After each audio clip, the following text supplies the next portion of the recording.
Masarap tingnan nyo ang mga bata natin sa baby scholar, no? Pagpatuloy nyo lang yan, no? Dahil ang Panginoon po ang ating napupuri nandyan sa mga sayaw na yan, mga kapatid. Ayan, welcome po sa lahat. Welcome po sa pangalawang simbang gabing pasalamat po, no? Mula sa bata hanggang sa malaki na. Huwag lang matanda. Ayan. Bago po tayo magsimula, tayo muna yung manalangin. Amang banal, Diyos na dakila, Diyos na mga pangyarihan sa lahat. Lord, salamat po Diyos sa pagkataon na muli na kami po ay pinagtitipon agad sa iyong mga sambahan upang papurihan ka, Panginoon, pasalamatan ang iyong dakilang pangalan agad.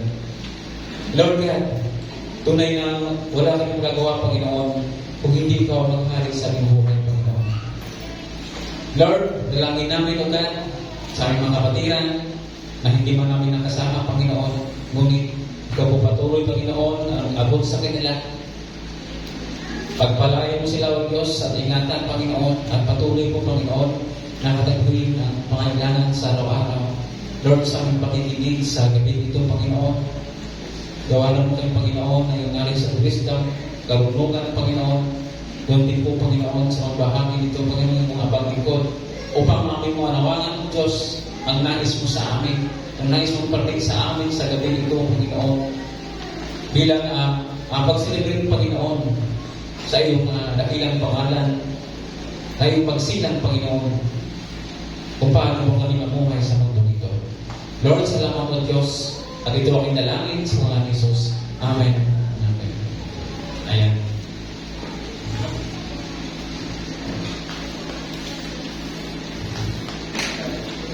Last po na ating sibang pasalamat, no?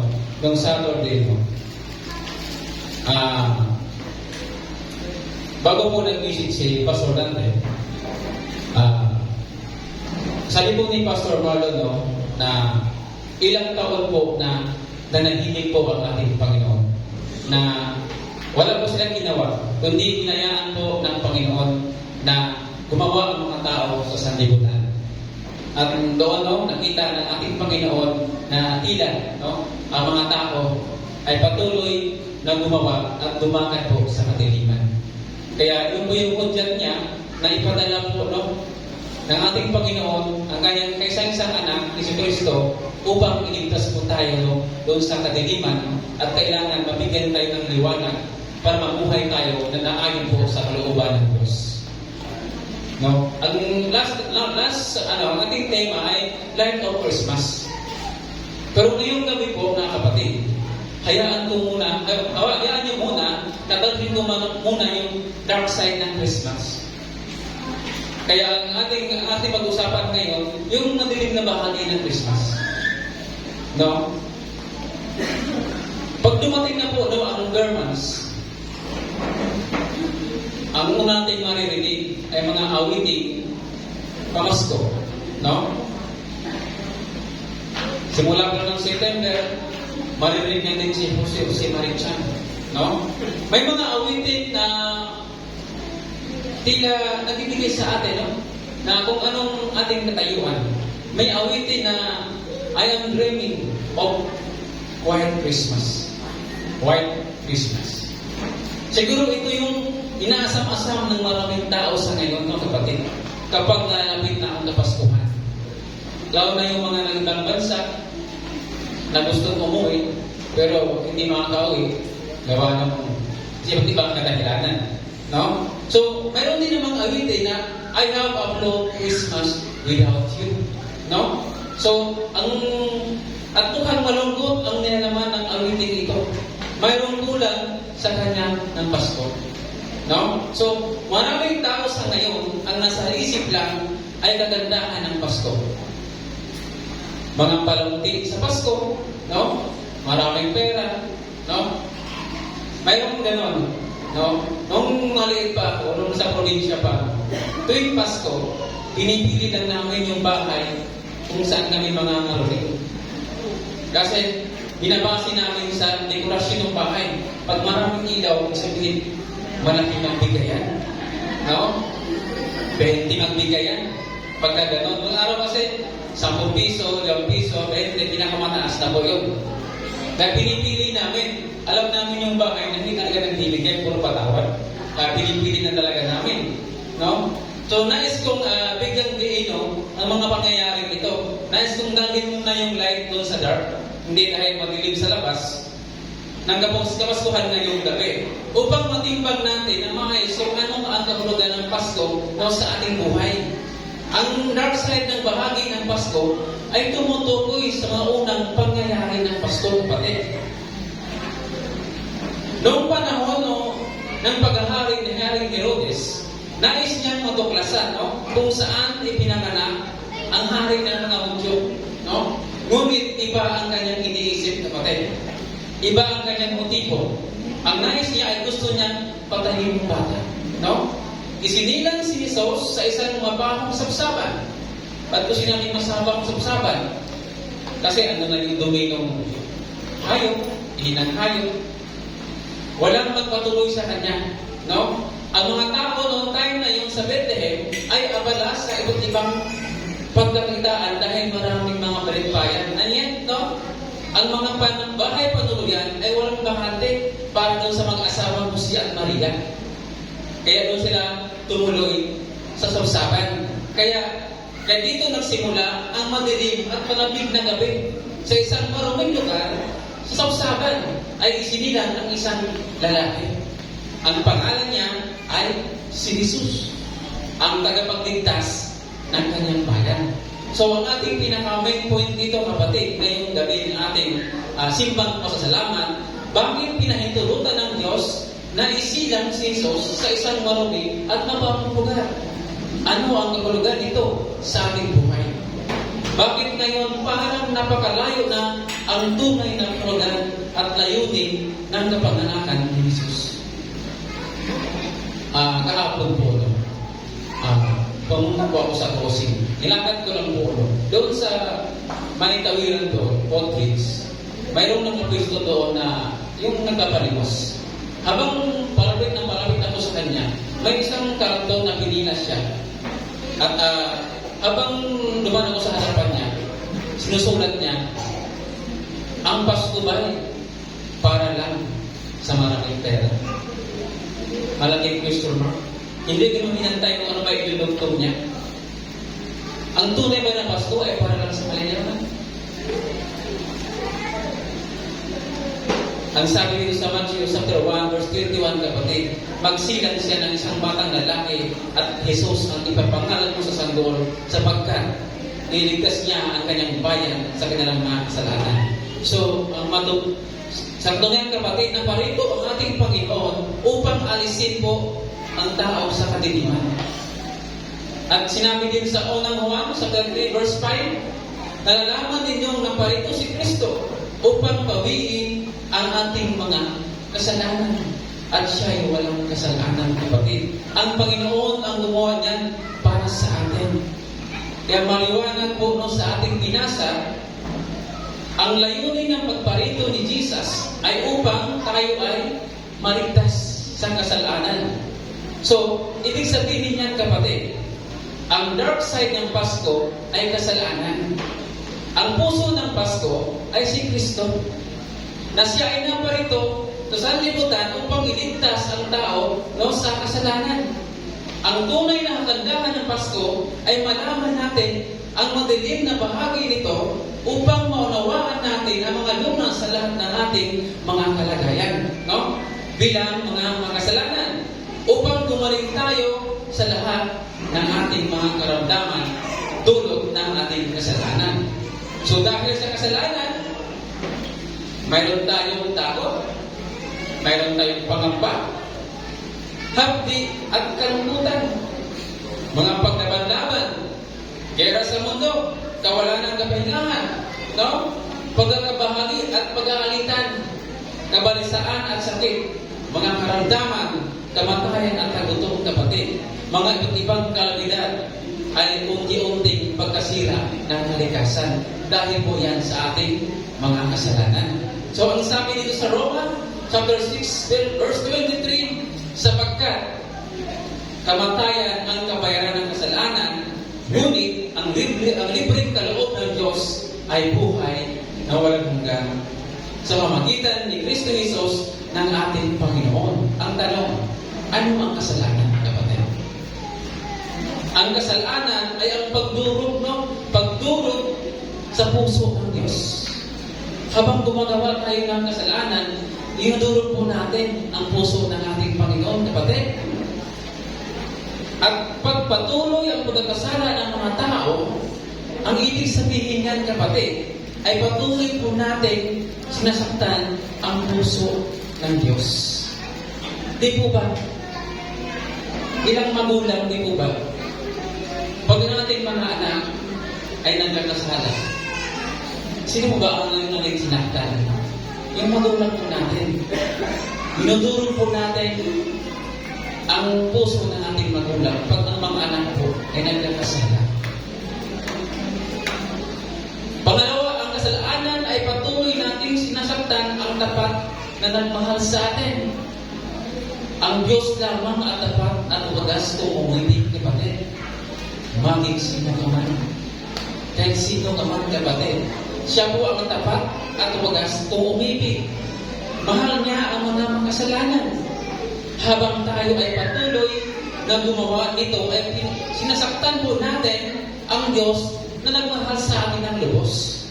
Ang pinakamahapdi ng karanasan ng isang tao ay kung nagkasala ang kanyang minamahal. At siya ang naako ng kasalanan, hindi naman niya ginawa. Si Jesus ay nagsakripisyo, kapatid. Naghirap at nagdanas ng lahat ng sakit at panunuya ng tao dahil sa ating mga kasalanan. Siya ang umako ng lahat ng ating mga kasalanan at iaalay ang kanyang buhay upang maunawaan natin ang kanyang dakilang pag-ibig sa atin. Ang kanyang kahabagan ay nagdulot ito ng tunay na pagsisisi at pagbalik loob sa Diyos. So ang kasalanan ay isa pa ay pagsuhay, no? Sa kautusan ng Diyos. Sabi nga sa unang 1, chapter 3, verse 4, ang bawat nagkakasala ay lumabag sa kautusan ng Diyos, sapagkat ang kasalanan ay paglabag sa kautusan. So ano ang katulad ng kasalanan o ang kalikasan dito?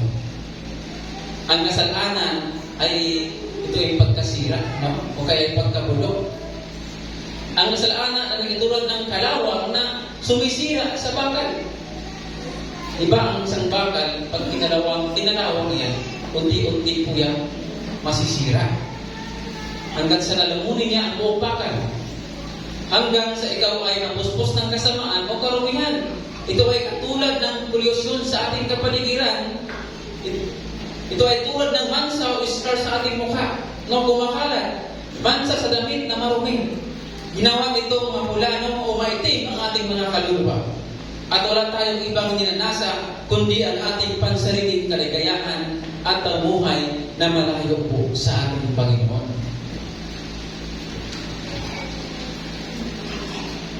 Sabi nga sa Roma, chapter 5, verse 12, ang kasalanan ay pumasok sa sanlibutan sa pamamagitan ng isang tao.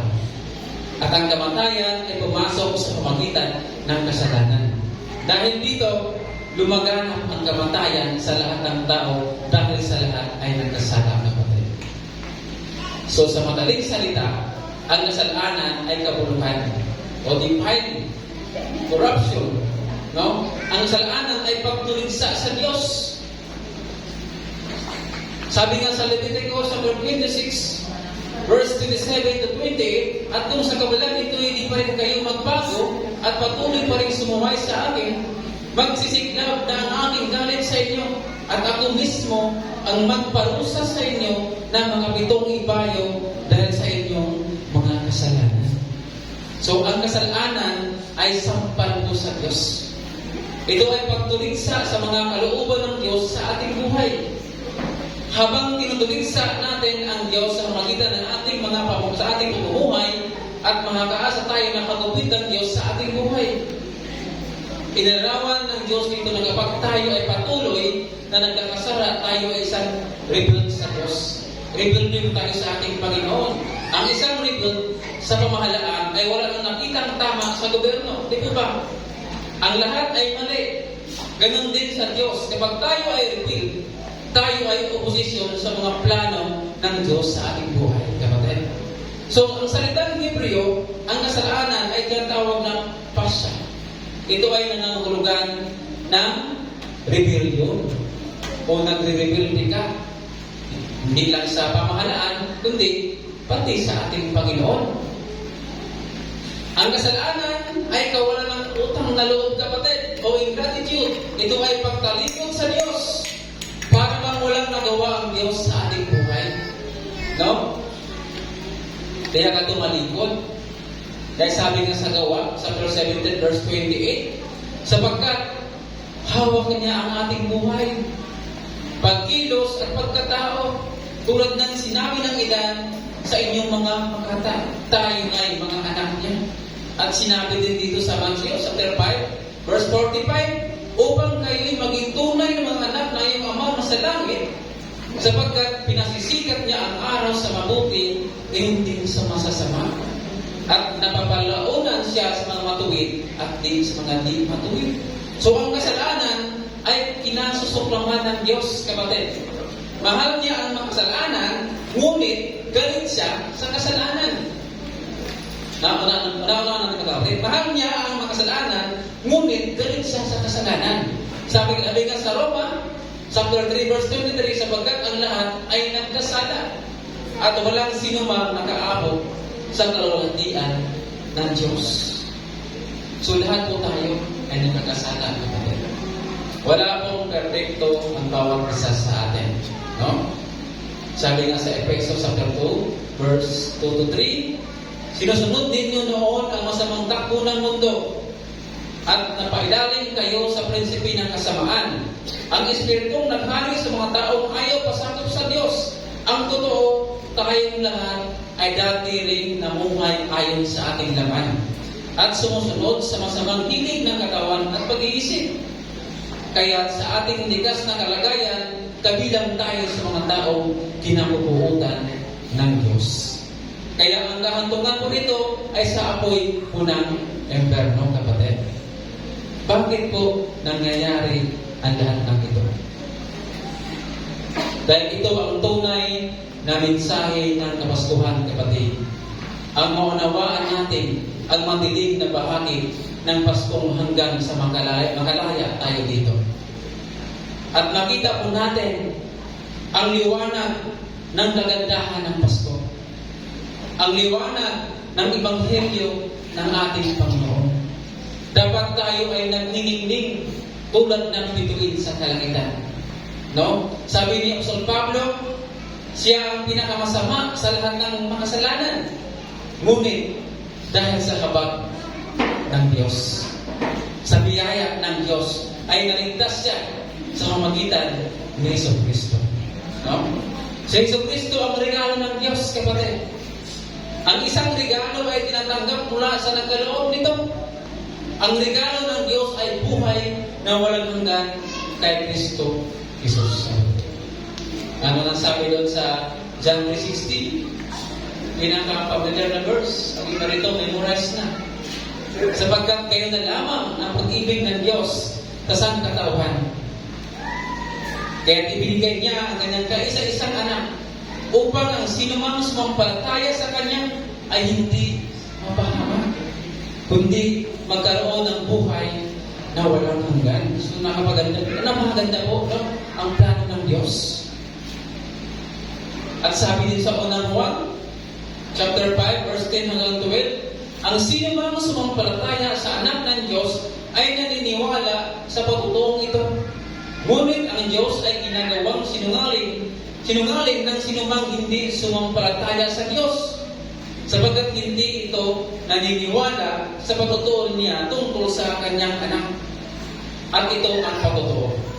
Ipinagkaloob sa atin ng Diyos ang buhay na walang hanggan, at ito'y makamtan natin sa pamamagitan ng kanyang anak. No? Ang sinumang pinapanahanan ng anak ng Diyos ay mayroong buhay na walang hanggan. Ngunit ang hindi pinananahanan ng anak ng Diyos ay hindi makaranas ng buhay na walang hanggan, kapatid. Di po ba? Ang tanong na lamang ay, tinanggap ba natin si Jesus sa ating buhay? Isa pa tayo doon sa ayaw. Ayaw siyang papasukin dahil wala nang lugar sa ating buhay. Ang sapsaban, mga kapatid, ay ang puso ng tao. No? Madilim, marumi, mabaho, maraming hayop. Ngunit si Jesus ay sinilang sa sapsaban, kapatid. Nagkaroon ng liwanag at pag-asa. Papasukin po natin si Jesus sa ating puso at maranasan po natin ang kagandahan ng Pasko. No? Kahit ang tunay na kahulugan ng Pasko ay natabunan ng napakaraming pananaw sa buhay.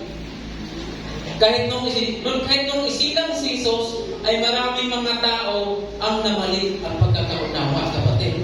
Dahil hindi sila sumampalataya, no, sa ating Panginoong Hesus. Ang isang halimbawa dito, no, si Haring Herodes. No? Sabi dito sa Matthew chapter 2, verse 1 to 3, panahon ng paghahari ni Herodes sa Judea nang ipinanganak si Jesus sa Bethlehem nang siya'y isilang. May mga matatalinong tao mula sa silangan ang dumating sa Jerusalem. Nagtatanong-tanong sila, nasaan ang ipinanganak ng hari ng mga Hudyo? Nakita namin sa silangan ang kanyang bituin. Kaya't naparito kami upang siya'y sambahin. Nang mabalitaan ito ni Haring Herodes, siya'y nananigali. Gayon din ang buong Jerusalem. Siya ay takot, kapatid. Bakit kaya takot si Haring Herodes nang nabalitaan niya ang pagsilak ng hari ng mga Hudyo? Dahil para kay Haring Herodes, kapatid, ang pagsilang ni Jesus ay kaguluhan. Disturbance. Maaring mahati ang kanyang kaharian dahil ang may bagong hari na isinilang. Bakit nagulubihan si Haring Herodes sa pagsilang ni Jesus? Siguro, ito ay isang hamon sa kanyang posisyon bilang hari, no? Bilang isang kilala, katanyagan, at maraming kayamanan. Siguro ito ay maaaring maging dahilan ng kanyang presyo sa kanyang paghahari instead of peace. Maaaring mawala ang kapayapaan dahil mayroong mga umaasa sa bagong hari nila. Ang dahilan po nito ay ang sistema at ang mundo at ang mapagmataas na tao. Maaaring bumagsak siya at may haring kapalit sa kanyang posisyon. People nowadays, mga kapatid, sa mga nanunungkulan, no, sa pamahalaan. Ang iba, ang pagdating ng kapaskuhan ay pressure instead of peace. No? Bakit? Dahil maraming humihingi ng solicitation. No? Pangregalo. No? Hindi naman ito nilahat. May iba. Ayan na naman to. Mayroon na naman taon-taon. Kasi ang Pasko, taon-taon makatanggap ng solicitation. No? Mayroon na pag-araw-araw. Maraming tao ang katulad ni Haring Herodes ang napamali ng pananaw dahil nakatingin sa material na bagay. Dahil maraming umaasa sa mga regalo, mga bonus, raffle, o Christmas party na kailangan ng halaga para sa mga regalong bibilhin. Di po ba? Ang mga maling pananaw ay katulad nito. Dapat sa darating na Pasko, ang lahat ay bago ang damit. Di po ba? Nang maliit pa kami. Ganun yung pananaw. No? Kailangan may bagong damit, bagong sapatos, bagong lahat, no? Maraming nasanay tuwing Pasko ay bago lahat. Bagong nagitan sa bahay, no? Kulang na lang, pati asawa palitan eh. No? Di ba? Therefore, people are committing murder, cheating and stealing because of Christ. Dahil si Kristo ang mensahe ng Kapaskuhan, kaya kapag ginawa natin ang isang bagay na mali, para mo na rin ginawa, at ang dahilan ay si Kristo. No? Ibig sabihin ay hindi natin kilala ang puso ng Kapaskuhan. No? Tayo pa rin ang nagpatakbo sa ating buhay. Katulad ni Haring Herodes, ayaw niya na may kapalit sa kanyang trono. Kaya ang kanyang ginawa ay puro pangliling lang sa kapwa. No? Maging ang tatlong mago ay nais lang nilangin. nagpapasumpungan kung saan sinilang ang bagong hari. Kunyari, gusto niyang sambahin. No? Pero ang totoo ay nais siyang patayin po si Jesus, kapatid. Hindi po niya sasambahin.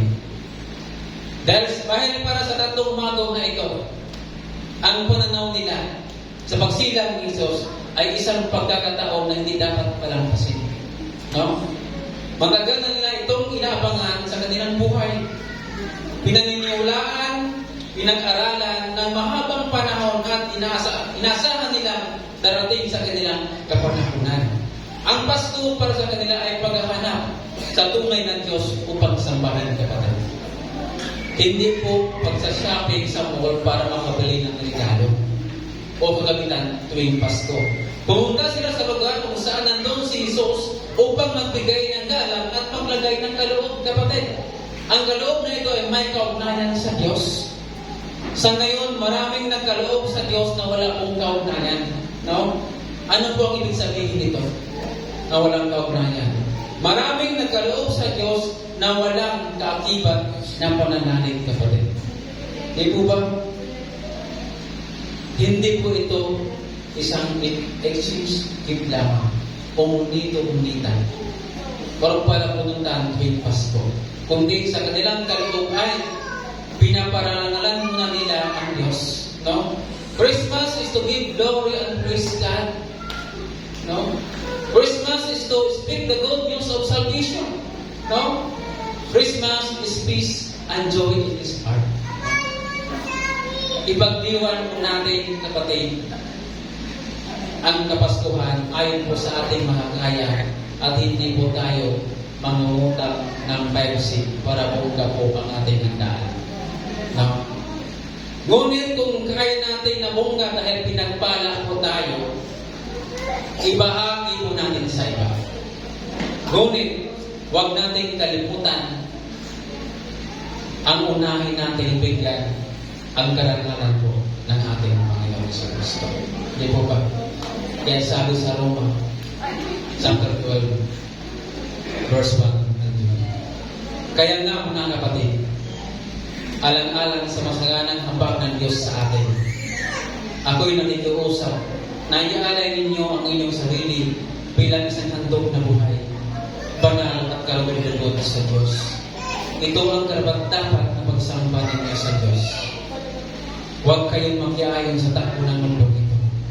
Mag-iba kayo sa pamagitan ng pagbabago ng inyong pag-iisip upang maunawaan ninyo ang kalooban ng Diyos kung ano ang marating kalugod-lugod at ganap ng kalooban. Church, ang tunay na diwa ng Kristo ay si Kristo, ang ating Panginoon. Napartisa sa lupa, sa mundo, upang tayo po ay iligtas. At iakakot tayo doon sa maginig nating pamumuhay noon. At bigyan po tayo ng liwanag upang lumakat po tayo na nananahin po sa kanyang kalooban. Naway ang mensahe ito, mga kapatid, sa gabi ito ay tamanin sa ating mga puso't isipan na maunawaan natin ang dark side kung bakit kailangan lumakat tayo sa liwanag na naayon po sa ating Panginoon. Kaya, mga kapatid, sa gabi ito, panatilihin po natin na tayo po ay naglilingning tulad ng bituin sa kalangitan upang pangitan iba na tayo na ay mga tunay na alagad ng ating Panginoon. Isang magandang gabi po sa ating